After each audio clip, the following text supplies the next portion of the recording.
Islam fixes a lot of the problems that men are currently facing. The problems we're discussing on this show, Islam fixes all of them, right?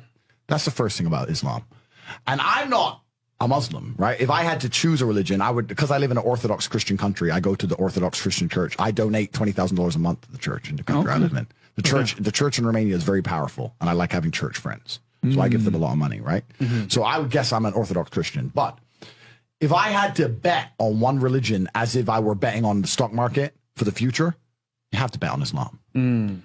Because Muslims are intolerant. And I'm not saying that disrespectfully. Because if you're tolerant of everything, then you stand for nothing. Facts. Christians are so tolerant now. You don't believe it. They have gay pastors that I'm not even anti-gay. But if the book says don't have, like, what do you believe in now? If you're tolerant of everything, you stand for nothing. I can walk through London with a T-shirt saying Jesus is gay, and nothing will happen to me. If I did the same thing with the Islamic prophet, I'd be dead before I got to the end of the street. Boom. That's how much they believe and respect. And I respect people who stick up for what they believe in. It's not even about me believing in it. I respect them because they believe, and they will defend. Muslims are the only people who will defend their religion. They will defend their beliefs. They refuse to be mocked. They refuse to be insulted. And I respect that about them. I respect that. That's an amazing thing about them, right?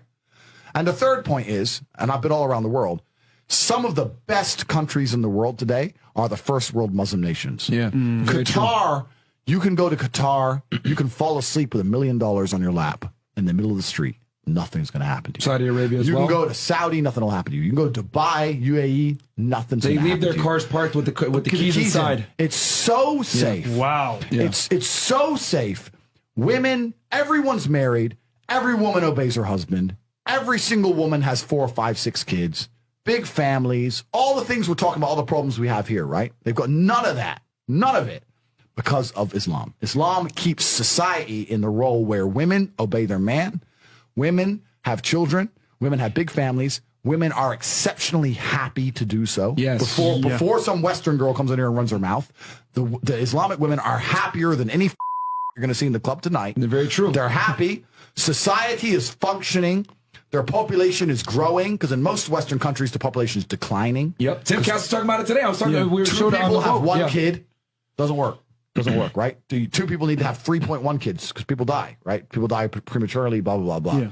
So we have population problems in the West. We have none of the population problems. Society is functioning. And that's what society is. Society starts at the smallest possible group. You have families, and families make a street, and that street makes a village, and that village makes a town, that town makes a city, and that city makes a country. So if it's broken at the very fundamental level, if its family level's broken, then it's broken the whole way up. Yep. And that's what's happened in the West. And the first world Islamic countries have none of those problems. So if you're going to talk about a belief system that fixes issues, you need to go to Islam. And I will say this that will fix everything. I just have absolute, even though I wouldn't identify as Muslim, I have absolute respect for the ideology, respect for the mentality, respect for the warrior aspect of it. I respect it. They don't play. They don't play. You can't insult their shit. But you can insult the church all day. You can make fun of it. There's a show on Netflix about a gay Jesus. That's a joke, right? Ha, ha, ha. And what do the Christians do? Nothing. Christianity is a dead religion. If you're a Christian, and I'm saying this as a Christian myself, Christianity is a dead religion which is confined to the history books. It's dying out. Your own Pope. The Pope goes up there and talks LGBTQ shit now. That's crazy. It is over. That's you don't crazy. stand for anything. You don't believe in anything. You have no boundaries. You're walked on. You're mocked. The whole thing is a joke. Being a Christian now is nothing more than advertising you're a loser. It's a losing religion because you've lost to Islam.